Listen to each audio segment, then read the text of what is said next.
Hello everyone, welcome to my channel. Let's start today with our another chapter of history. Today I will start with chapter 1 of class 7, Tracing Changes Through 1,000 Years. अब हम देखेंगे कि 1000 years में क्या क्या changes हुए history में. So here we can see an image of a map with a section of world map drawn by geographer Al-Idrisi in the 12th century showing the Indian subcontinent from land to sea. So ये map draw किया गया है geographer अल-इद्रिसी ने 12th century में जहाँ पे Indian subcontinent को दिखाया गया है from land to sea. This map was made in 1154 CE by the Arab geographer Al-Idrisi. The section reproduced here is a detail of the Indian subcontinent from his larger map of the world. So, there is another map which was made in 1720s by a French cartographer. So, this is another map which was made in 1720s. It was made by a French cartographer. So, cartographer is the person who makes map. The two maps are quite different even though they are of the same area. दोनों maps बहुत ही different हैं चाहे वो एक ही area के ही हैं. In Al-Idrisi's map, South India is where we would expect to find North India and Sri Lanka is the island at the top. Al-Idrisi के map में क्या है कि जहाँ पे साउथ इंडिया होना चाहिए था वहाँ पे नॉर्थ इंडिया है एंड श्रीलंका को आइलैंड के टॉप पे दिखाया गया है. Place name is are marked in Arabic. जो जगह के नाम है वो अरेबिक में है and there are some well known names like Kannauj in Uttar Pradesh. और बहुत ही वेल नोन नेम्स भी देखने को मिले जैसे कि Kannauj in present day Uttar Pradesh. Map 2 was made nearly 600 years after map 1. So, ये मैप नंबर 2 अराउंड अबाउट 600 साल बाद बना after map number 1. During which time information about subcontinent had changed considerably. और दोनों मैप्स में जो इंफॉर्मेशन है वो भी धीरे धीरे चेंज हो गई regarding the subcontinent.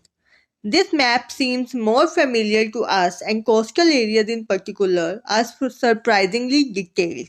This map was used by European sailors and merchants on their voyages. So, second number map ज़्यादा familiar है and ये map European sellers and merchants भी यूज करते थे अपने ट्रैवलिंग पर्पसेस के लिए. Equally important is the fact that science of cartography different in two periods. When historians read documents, maps and texts from the past, they have to be sensitive to the different historical backgrounds, the context in which information about the past was produced. So, हमको देखने को मिला कि दोनों ही कार्टोग्राफीज different हैं दोनों maps की. इसलिए हिस्टोरियंस को पास्ट जानने के लिए अलग अलग बैकग्राउंड और अलग अलग कंटेक्स्ट पढ़ने पड़ते हैं. New and old terminologies. If the context in which information is produced changes with time, what about language and meanings? जैसा कि अभी हमने देखा कि टाइम के साथ इंफॉर्मेशन जैसे बदलती है ऐसे ही लैंग्वेज और उनके मीनिंग्स भी देखने को मिले बदले हुए. Historical records exist in a variety of languages which have changed considerably over the years. जो भी हिस्टोरिकल रिकॉर्ड आज देखने को मिल रहे हैं वो अलग अलग लैंग्वेजेस में देखने को मिल रहे हैं जो टाइम के साथ चेंज हुई हैं. Medieval Persian, for example, is different from modern Persian. The difference is not just with regard to grammar and vocabulary. The meanings of words also change over time. जो medieval period की Persian है and modern Persian है वो दोनों अलग है. सिर्फ grammar and vocabulary में नहीं बल्कि word के meanings में भी. Take the term Hindustan, for example. Today we understand it as India, the modern nation state. When the term was used in the 13th century by Minhaj-e-Siraj, a chronicle who wrote in Persian, he meant the areas of Punjab, Haryana and the lands between Ganga and Yamuna. So, हम ऐसे example लिखते हैं एक term Hindustan का. हिंदुस्तान का आज meaning है India mean nation state. But जब 13th सेंचुरी में मिन्हाज सिराज का टाइम था तब ये वर्ड यूज होता था एरियाज के लिए। कौन से एरियाज के लिए? Punjab, Haryana and the lands between Ganga and Yamuna. He used the term in a political sense for lands that were part of dominions of the Delhi Sultan. तो political sense में ये word use होता था।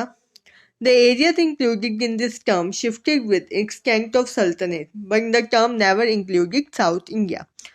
ये term shift होती गई areas के साथ। जैसे जैसे सल्तनत बढ़ती रही वो areas included होते गए इस term हिंदुस्तान में, पर कभी भी साउथ इंडिया को इस टर्म हिंदुस्तान में इंक्लूड नहीं किया गया। By contrast, in the early 16th century, Babur used Hindustan to describe the geography, the fauna and the culture of inhabitants of the subcontinent. And early 16th century में बाबर ने भी term use किया हिंदुस्तान को, but क्या describe करने के लिए? हिंदुस्तान की ज्योग्राफी, फोना and culture of inhabitants of the subcontinent. As we will see later in chapter, this was somewhat similar to the way the 14th century poet Amir Khusrau used the word Hind. And ऐसा देखने को मिला कि 14th century poet अमीर खुसराव ने word जो use किया है हिंद का डिस्क्रिप्शंस के लिए, वैसे ही 16th century में भी वो सिमिलैरिटी में यूज़ किया गया।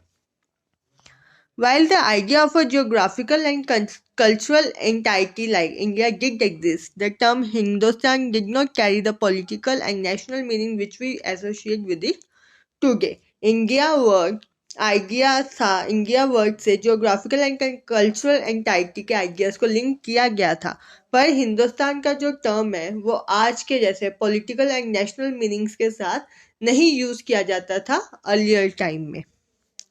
Historians today have to be careful about the terms they use because they meant different meanings in the past.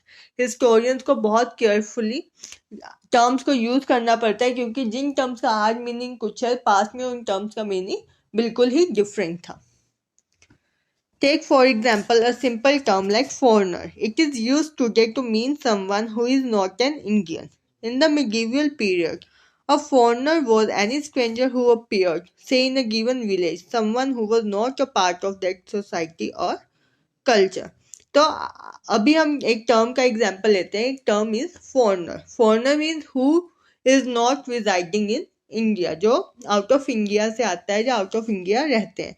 But medieval period में फॉरनर का मतलब था कि आप सेम विलेज के नहीं हो बट डिफरेंट विलेज से भी उस विलेज में आए हो तो आप फॉरनर हो। एंड हिंदी में फॉरनर की जगह टर्म यूज होता था परदेसी, एंड इन पर्शियन अजनबी। A city dweller therefore might have regarded the forest dweller as a foreigner, but two peasants living in the same village were not foreigners to each other even though they may have had different religious or caste backgrounds. तो अगर city में कोई forest dweller आता था तो उसको foreigner, तो उसके लिए फॉरेनर टर्म यूज किया जाता था। बट एक ही विलेज में दो अलग अलग पीजेंट्स रह रहे हैं, अलग अलग रिलीजियस एंड कास्ट को बिलोंग करते हैं, बट वो एक दूसरे के लिए फॉरेनर नहीं है। They are of the same village, they are localites. But अगर कोई पीजेंट डिफरेंट विलेज से उनके विलेज में आएगा उसको रिगार्ड किया जाता था with the term foreigner. Historians and their sources. Historians use different types of sources to learn about the past depending upon the period of their study and the nature of their investigation. Historian ने बहुत अलग अलग sources use किए past के बारे में जानने के लिए। Last year, for example, we have read about rulers of the Gupta dynasty and Harshvardhan. Last year means in the last class 6 chapters we have read about Gupta dynasty and Harshvardhan. And from this chapter we will start from 700 to 1750. You will notice some continuity in sources used by historians for study of this period. अब हम कुछ sources देखेंगे जो continuity में use किए गए historians के द्वारा इस पीरियड की स्टडी करने के लिए। They still rely on coins, inscriptions, architecture and textual records for information. वो अभी भी rely करते हैं coins, inscription, architecture और textual records पे information के लिए। But there is also considerable discontinuity, but बीच बीच में डिसकंटिन्यूटी भी देखने को मिली. The number and variety of textual records increased dramatically during this period. They slowly displaced other types of available information. Through this period, paper gradually became cheaper and more widely available. इस period के दौरान paper का use बहुत ज़्यादा हो गया. People used it to write holy texts, chronicles of rulers, letters and teachings of saints, petitions and judicial records, and for registers of accounts and taxes. People ने widely use कर दिया शुरू paper का. क्या क्या लिखने के लिए? होली टेक्स्ट, पवित्र ग्रंथ, क्रॉनिकल्स ऑफ रूलर्स, शासकों के इतिहास, letters and teachings of saint, संतों के पत्र और शिक्षाएं, petitions and judicial records, याचिकाएं और न्यायिक record, and for registers of accounts and taxes, खातों और करों के रजिस्टर लिखने के लिए यूज करते थे paper. Manuscripts were collected by wealthy people, rulers, monasteries and temples. Manuscripts कौन collect करते थे? Rich people, rulers, monasteries and temples. And then they were placed in libraries and archives. फिर उनको libraries और archives में संभाल के रखा जाता था. Archives, a place where documents and manuscripts are stored. And today, all national and state governments have archives where they keep all their old official records and transactions. These manuscripts and documents provide a lot of detailed information to historians, but they are also difficult to use. In manuscripts और documents से बहुत सारी information मिलती है, पर इनको use करना भी बहुत difficult है. There was no printing press in those days, so scribes copied manuscripts by hand. उस समय में कोई भी प्रिंटिंग प्रेस नहीं थी, तो स्क्राइब्स जो भी मैन्युस्क्रिप्ट थी उनको कॉपी करते थे by hand. If you have ever copied a friends homework, you would know that this is not a simple exercise. Sometimes you cannot read your friend's handwriting and are forced to guess what is written. कभी अगर आपने अपने friend का homework copy किया हो तो आपको समझ में आएगा ये कोई सिंपल एक्सरसाइज नहीं है कॉपी करना, क्योंकि किसी और की हैंड राइटिंग पढ़ना भी बहुत डिफिकल्ट टास्क है, एंड देन उसको कॉपी करना भी बहुत हार्ड वर्क है एंड डिफिकल्ट है. As a result, there are small but significant differences in your copy of your friend's work. उसका रिजल्ट क्या होता था कि आपकी कॉपी में और आपके फ्रेंड की कॉपी में स्लाइट डिफरेंसेस देखने को मिलते थे. मैन्युस्क्रिप्ट कॉपिंग भी लगभग सेम है. As scribes copied manuscripts, they also introduced small changes, a word here, a sentence there. जैसे ही स्क्राइब एक दूसरे की कॉपी करते थे मैन्युस्क्रिप्ट, तो थोड़े थोड़े चेंजेस देखने को मिलते थे. कोई वर्ड इधर उधर हो जाता था या कोई सेंटेंस इधर उधर हो जाता था. These small differences grew over centuries of copying until manuscripts of the same text became substantially different from one another. So, छोटे छोटे डिफरेंसेस काफ़ी सेंचुरीज से चलते गए जब तक मैन्युस्क्रिप्ट की कॉपी होती गई और सेम टेक्स्ट एक दूसरे से अलग होने शुरू हो गए धीरे धीरे. सो यहाँ पे एक इमेज है, painting of a scribe making a copy of a manuscript.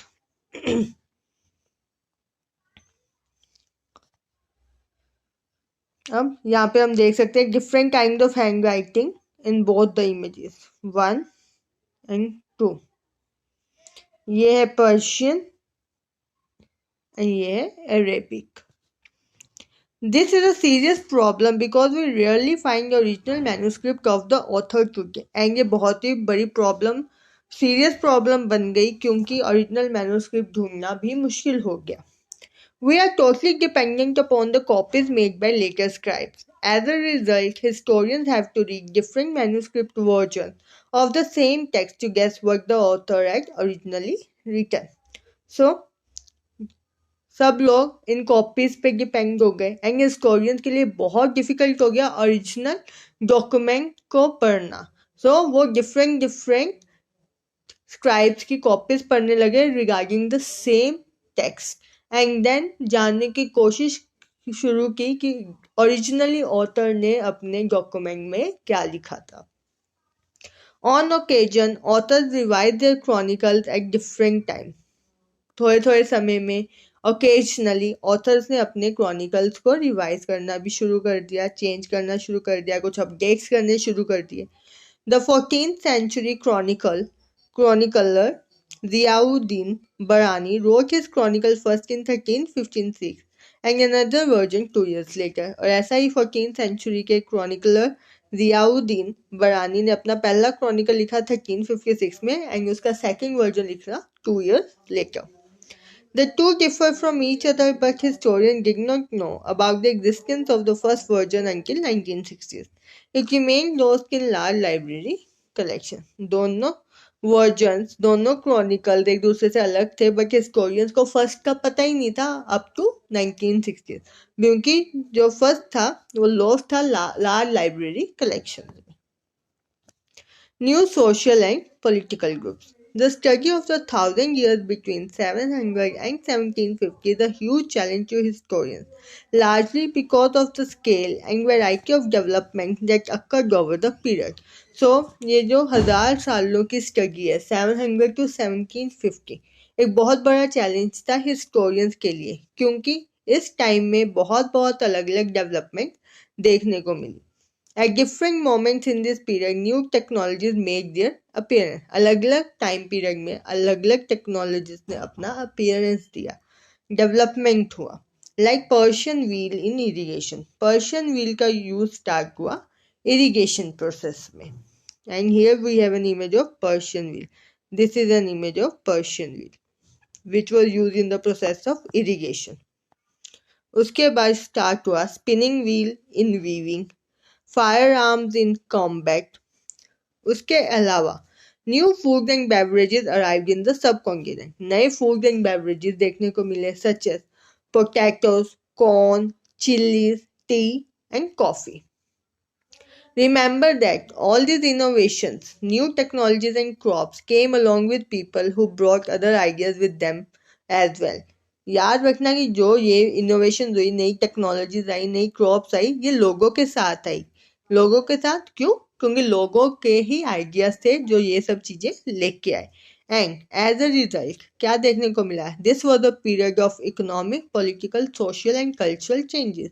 ये पीरियड को कंसीडर किया गया changes in economic, political and social and cultural changes period. This was also a period of great mobility. Groups of people travel long distances in search of opportunity. So ये period great mobility का भी था, क्योंकि लोग एक जगह से दूसरी जगह जाते थे अपॉर्चुनिटी की सर्च में. The subcontinent held immense wealth and the possibilities for people to carve a fortune. तो सब कॉन्टिनेंट में बहुत वेल्थ थी, बहुत रिचनेस थी एंड लोग यहाँ पे अपना फ्यूचर बनाने के लिए आना शुरू कर दिए, क्योंकि यहाँ पे बहुत सारी पॉसिबिलिटीज देखनी शुरू हो गई लोगों को. One group of people who became important in this period were Rajputs, a name derived from Rajputra, the son of a ruler. एक बहुत ही इम्पोर्टेंट लोगों का ग्रुप देखने को मिला इस टाइम पीरियड में जो थे राजपूत. एंड ये नाम डिराइव किया गया Rajaputra means the son of a ruler. Between 8th and 14th centuries, the term was applied more generally to a group of warriors who claimed Kshatriya caste status. So 8th and 14th century में ये term Rajput वो लोगों ने use कर दिया जो belong करते थे वॉरियर ग्रुप से, मीन्स क्षत्रिय कास्ट स्टेटस से. The term included not just rulers and chieftains but also soldiers and commanders who served in armies or different monarchs all over the subcontinent. इस group में, Rajput group में, केवल rulers और चीफ्टेन्स नहीं थे, केवल शासक और उनके सरदार नहीं थे, बल्कि सैनिक और कमांडर भी थे. सोल्जर्स एंड कमांडर जिन्होंने आर्मी में अपनी सेवा दी. A chivalric code of conduct, extreme valor, and a great sense of loyalty were the qualities attributed to Rajput by their poets and bards. तो वीरता और वफादारी की महान भावना, ये सब गुण कवियों और कवियों द्वारा दिए गए, ये सब गुण थे राजपूत के, कि ये सब क्वालिटीज हैं राजपूत की. कौन सी qualities? extreme valor, and a great sense of loyalty. Other groups of people such as Marathas, Sikhs, Jats, Ahoms, and Kayasthas also used opportunities of the age to become politically important. Throughout this period, there was a gradual clearing of forests and the extension of agriculture, a change faster and more complete in some areas than in others. तो इस period में forest clearing देखने को मिली, agriculture का extension, agriculture की तरफ बढ़त देखने को मिली और ये चेंजेस बहुत फास्ट थे. Changes their habitat forced many forest dwellers to migrate. Habitat means environment of a region and social and economic lifestyle of its residents. तो ऐसे चेंजेस की वजह से फॉरेस्ट ड्वेलर्स को एक जगह से दूसरी जगह जाने के लिए फोर्स होना शुरू हो गए क्योंकि फॉरेस्ट क्लियर हो रहे थे एंड एग्रीकल्चर का एक्सटेंशन हो रहा था, तो उन्होंने माइग्रेट करना शुरू कर दिया एक जगह से दूसरी जगह पे. Because of changes in their habitat, because of changes in the environment of a region, and it affect their social and economic lifestyle. Others started tilling the land and became peasants. These new peasant groups gradually began to be influenced by regional markets, chieftains, priests, monasteries and temples. So, बाकी लोगों ने land tilling शुरू कर दी, peasants बन गए, नए नए peasant groups बन गए जो कि इन्फ्लुएंस शुरू हो गया रीजनल मार्केट्स में. They became part of large, complex societies and were required to pay taxes and offer goods to and services to local lords. तो वो पार्ट बन गए बड़ी बड़ी सोसाइटीज़ के, कॉम्प्लेक्स सोसाइटीज़ के, टैक्स पे करना शुरू कर दिया, गुड्स पे करने शुरू ऑफर करने शुरू कर दिए. As a result, significant economic and social differences emerged among peasants. और रिजल्ट क्या हुआ कि अलग अलग इकोनॉमिक और सोशल डिफरेंसेस देखने को मिले among the peasants. Some possessed more productive land, others also kept cattle, and some combined artisanal work with agricultural activity during the lean season. कुछ लोगों के पास बहुत अच्छी लैंड थी, दूसरे लोगों ने कैटल रखना शुरू कर दिया और कुछ लोगों ने आर्टिसनल वर्क शुरू कर दिया एग्रीकल्चरल एक्टिविटी के साथ. As society became more differentiated, people were grouped into jatis or subcastes and ranked on the basis of their background and their occupation. Society different होनी शुरू हो गई, different चीज़ें होनी शुरू हो गई, social differences, economic differences देखने को मिलने शुरू हो गए, तो people ने भी groups बना लिए into jatis और subcastes. और किस बेसिस पे? On basis of their background and occupations.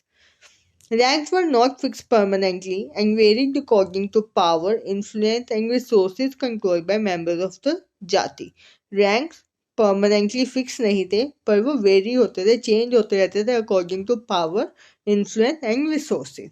The status of same jati could vary from area to area.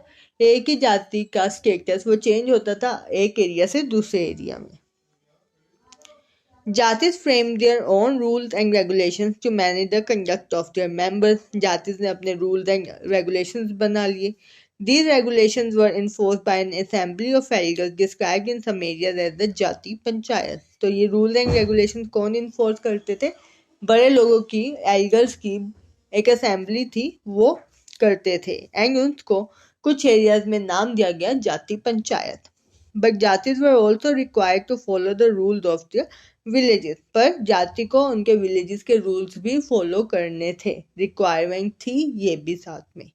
Several villages were governed by a chieftain. Together they were only one small unit of a state.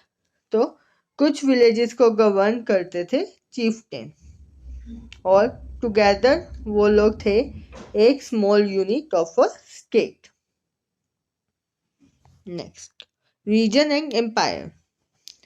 हमने पढ़ा है Cholas, Tughlaq, Mughals के बारे में, but अपने आने वाले chapters में हम डिटेल में भी डिस्कशन करेंगे of the last states like those of Cholas, Tughlaqs और मुगल्स. अ संस्कृत प्रशस्ति praising the Delhi Sultan Ghiyasuddin Balban, explained that he was the ruler of a vast empire that stretched from Bengal in the east to Ghazni in Afghanistan in the west and included all of South India. So, एक संस्कृत प्रशस्ति है जिसमें दिल्ली सुल्तान घियासुद्दीन बलबन की बहुत बड़ाई की गई है। क्या बताया गया कि ये रूलर का बहुत बड़ा एम्पायर था जो कि शुरू होता था बंगाल गोड्डा से ईस्ट में और फैला हुआ था गजनी इन अफगानिस्तान इन वेस्ट एंड इसके अलावा सब साउथ इंडिया के रीजन्स भी इसमें इंक्लूडेड थे। People of different regions, Goda, Andhra, Kerala, Karnataka, Maharashtra, and Gujarat, apparently fled before his armies. So here is a map जो कि दिल्ली सल्तनत के अंडर थे. These are the 24 regions. East to west to the entire south region.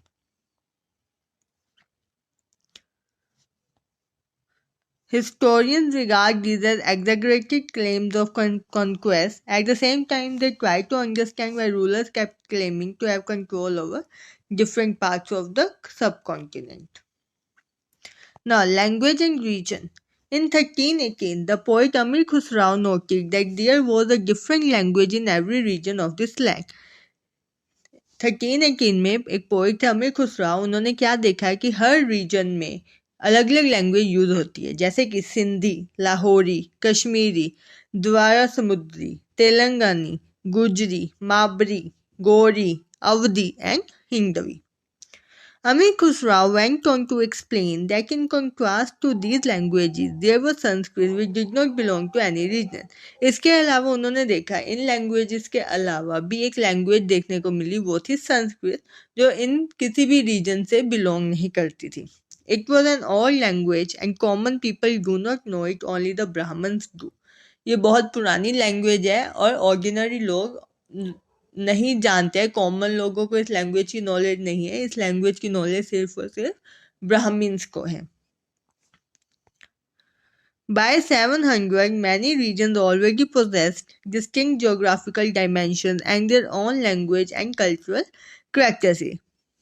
Around about 700 AD, बहुत सारे regions देखने को मिले जहाँ पे अलग अलग लैंग्वेज और अलग अलग कल्चरल एक्टिविटीज और अलग अलग कल्चरल कैरेक्टरिस्टिक्स देखने को मिले. They were also associated with specific ruling dynasty. अलग अलग रूलिंग डायनेस्टी की अलग अलग लैंग्वेज एंड अलग अलग कल्चरल कैरेक्टरिस्टिक्स से. There was a considerable conflict between these states. और कॉन्फ्लिक्ट चलता था अलग अलग स्टेट्स के बीच में. Occasionally, dynasties like Cholas, Khaljis, Tughlaqs, and Mughals were able to build an empire that was pan-regional, spanning diverse regions. So, Cholas, Khaljis, Tughluqs and Mughal ये ऐसी dynasties है जिन्होंने अपना एम्पायर पैन रीजनल बनाया और अलग अलग डाइवर्स रीजन्स में रूल किया. Not all these empires were equally stable और सक्सेसफुल एंड ये सब एम्पायर्स इक्वली सक्सेसफुल नहीं रहे. When the Mughal Empire declined in 18th century, it led to re-emergence of regional states. जब मुगल एम्पायर डिक्लाइन हो गया, खत्म हो गया 18th सेंचुरी में, तो इमर्जेंस हुआ अलग अलग रीजनल स्टेट्स का. But years of imperial pan-regional rule had altered the character of the regions. Across most of subcontinent, the regions were left with the legacies of big and small states that had ruled over them. This was apparent in the emergence of many distinct and shared traditions. So, जब ये सब decline हो गया तो जो सब continent थे वो रीजन्स जो थे वो लेफ्ट हुए सिर्फ legacies big and small states की लेगेसीज के साथ जिन्होंने उस पर रूल किया था. In the realms of governance, the management of the economy, elite cultures and language. So ये सब shared tradition सब कुछ change हो गया. Realms of governance, management of economy, elite cultures and language. Through the 1,000 years between 700 and 1750, the character of different regions did not grow in isolation. These regions felt the impact of larger pan-regional forces of integration without ever quite losing their distinctiveness. So, pan regional forces देखने को मिली 700 and 1750 के बीच में, but इनकी distinctiveness, distinct characters वो loose नहीं हुए। Old and new religion. The 1,000 years of history that we are exploring witnessed major developments in religious traditions. तो जो हम हिस्ट्री देख रहे हैं हमको उसमें religious traditions में भी बहुत सारे changes and developments देखने को मिले।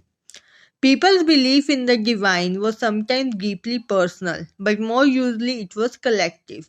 Collective belief in a supernatural agency, religion, was often closely connected with the social and economic organization of local communities. As the social worlds of these groups altered, so did their beliefs. तो लोगों का believe super natural agency में वो बिल्कुल super natural power में बिल्कुल collective था, but social world के ग्रुप्स ने इन सब बिलीव्स को भी टाइम के साथ ऑल्टर किया। It was during this period that important changes occurred in what we call Hinduism today. And इसी पीरियड के दौरान बहुत सारे चेंजेस देखने को मिले हिंदुइज्म में। क्या क्या इंक्लूड है उसमें? These included worship of new deities, construction of temples by royalty, and growing importance of Brahmins, priests as dominant groups in society. Their knowledge of Sanskrit texts earned the Brahmins a lot of respect in society. Their dominant position was consolidated by the support of their patrons, new rulers searching for prestige. So, changes देखने को मिले जैसे कि new डेइटीज की worship शुरू हो गई, temples की कंस्ट्रक्शन शुरू हो गई बाय रॉयल्टी, एंड ब्राह्मण्स की इम्पोर्टेंस भी ग्रो करनी शुरू कर दी। जो संस्कृत नॉलेज की टेक्स्ट थी वो ब्राह्मण्स को बहुत रिस्पेक्ट दी उस चीज़ ने, सोसाइटी ने, क्योंकि जो संस्कृत टेक्स्ट की नॉलेज थी वो सिर्फ ब्राह्मण्स को थी। एंड उनकी जो डोमिनेंट पोजीशन थी वो कंसोलिडेट होती थी by support of their patrons. Patron means an influential wealthy individual who supports another person, एक रिच पर्सन जो दूसरे पर्सन को सपोर्ट करता था।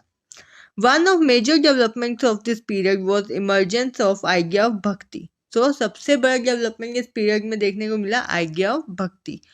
भक्ति means of a loving personal deity that devotees could reach without aid of priests or elaborate rituals. This was also the period when new religions appeared in the subcontinent, और इस period के दौरान नए नए religions भी देखने को मिले। Merchants and migrants first brought the teachings of the Holy Quran to India in 7th century. 7th century में merchants and migrants क्या लेके आए? टीचिंग्स लेके आए कुरान की इंडिया में। Muslims regard Quran as their holy book and accept the sovereignty of one God, Allah. मुस्लिम ने कुरान को अपनी होली बुक माना और अल्लाह को मानना शुरू कर दिया। और क्या कहते थे मुस्लिम? That Allah love, mercy and bounty embrace all those who believe in him without regard to social background. अल्लाह सबको प्यार देते हैं जो उनको प्यार करते हैं विदाउट रिगार्ड, सो उनका सोशल बैकग्राउंड देखे बिना। Many rulers were patrons of Islam and the ulama, learned theologians and jurists. And like Hinduism, Islam was interpreted in a variety of ways by its followers. Islam भी देखने को मिला and उसको variety of ways में बताया गया उसके followers के through. There were Shia Muslims who believed that Prophet Muhammad son-in-law Ali was the legitimate leader of the Muslim community. तो दो तरह के मुस्लिम देखने को मिले, शिया मुस्लिम एंड सुन्नी मुस्लिम। तो शिया मुस्लिम्स क्या मानते थे कि जो प्रोफेट मोहम्मद के सन इन लॉ हैं अली, वो लेजिटिमेट लीडर है मुस्लिम कम्युनिटी के। एंड सुन्नी मुस्लिम ने क्या एक्सेप्ट किया? Authority of early leaders of the community and the succeeding Khalifas. There were other important differences between various schools of law and in theology and mystic tradition. बहुत सारे differences देखने को मिले अलग अलग स्कूल ऑफ लॉ में, और कहाँ देखने को मिले? थियोलॉजी एंड मिस्टिक ट्रेडिशंस में। Thinking about time and historical periods. Historians do not see time, just as the passing of hours, days, or years as a clock or a calendar. Time also reflects changes in social and economic organization. Historians के हिसाब से time का पास होना मतलब ये नहीं है घंटे दिन साल पास हो रहे हैं, but changes in social or economic organization, in the persistence and transformation of ideas and beliefs. Also, transformation of ideas and beliefs भी change हो रहे थे time के साथ साथ. The study of time is made somewhat easier by dividing past into large segments, periods that possess shared characteristics. तो study of time को थोड़ा easier बना दिया गया, उसका नाम रख के ग्रुप्स बना के पीरियड्स के, जिस पीरियड्स मीन ऐसे ग्रुप्स बनाए कि जिनमें सेम characteristics देखने को मिले. In the middle of 19th century, British historians divided history of India into three periods: Hindu, Muslim and British. 19th century में क्या देखने को मिला कि ब्रिटिश हिस्टोरियंस ने इंडिया की हिस्ट्री को तीन पीरियड्स में डिवाइड किया. कौन से तीन periods? Hindu, Muslim and British. This division was based on the idea that religion of rulers was the only important historical change and that there were no other significant developments in the economy, society, or culture. Such a division also ignored the rich diversity of the subcontinent. तो ये division किस idea पे based हुई कि time के साथ सिर्फ religion में चेंजेस आए, बट बाकी चेंजेस को इग्नोर कर दिया, जैसे कि changes in economy, society and culture, and also rich diversity of सब कॉन्टिनेंट को भी इग्नोर कर दिया गया. Few historians follow this periodization together, और कुछ historians इन पीरियड्स को आज भी यूज करते हैं इंफॉर्मेशन कलेक्ट करने के लिए. Most look to economic and social factors to characterize the major elements of different moments of the past, but ज़्यादातर historian use करते हैं economic and social factors. The histories we read earlier included a wide range of early societies. जो पहले history हमने पढ़ी है उसमें हमने किन किन सोसाइटीज़ के बारे में पढ़ा? Hunter gatherers, early farmers, people living in towns and villages, early empires and kingdoms. And जब हम पढ़ेंगे अबाउट द मिडीवियल पीरियड और मिडीवियल हिस्ट्री, जहाँ पे हम देखेंगे about the spread of peasant societies, rise of regional and imperial state formation, and sometimes at the cost of pastoral and forest people, development of Hinduism and Islam as major religions, and arrival of European trading companies.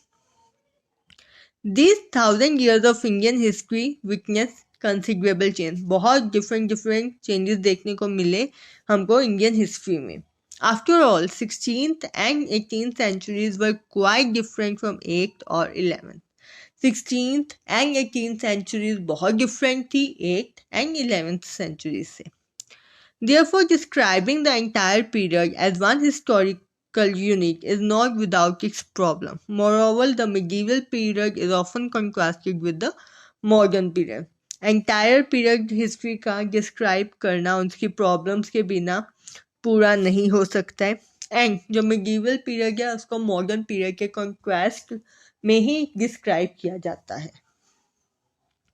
Modernity carries with it a sense of material progress and intellectual advancement. Modernity को इसलिए medieval के साथ carry किया जाता है ताकि हमको individual advancement का अच्छे से पता चल सके. This seems to suggest that medieval period was lacking in any change whatsoever, but of course we know this was not the case. During these 1,000 years, the societies of subcontinent were transformed often, and economies in several regions reached a level of prosperity that attracted the interest of European trading company. तो हमने देखा कि 1,000 years के दौरान societies थी जो वो बहुत ट्रांसफॉर्म हुई economically, socially, and European trading companies का इंटरेस्ट भी सब कॉन्टिनेंट की तरफ आना शुरू हो गया. अब हम इस बुक 7 चैप्टर की बुक में क्या क्या देखेंगे? Science of change and the historical processes at work. So here we complete our first chapter of history of class 7. I hope you understand each and everything in this chapter, but still, if you have any doubt, you can ask me in the comment section. And here we complete our chapter 1, which was tracing changes through 1,000 years from 700 to 1750. If you all like my video, then kindly subscribe to my channel Naveen Chahat Life Lens, and also like, comment and share. Thank you for watching.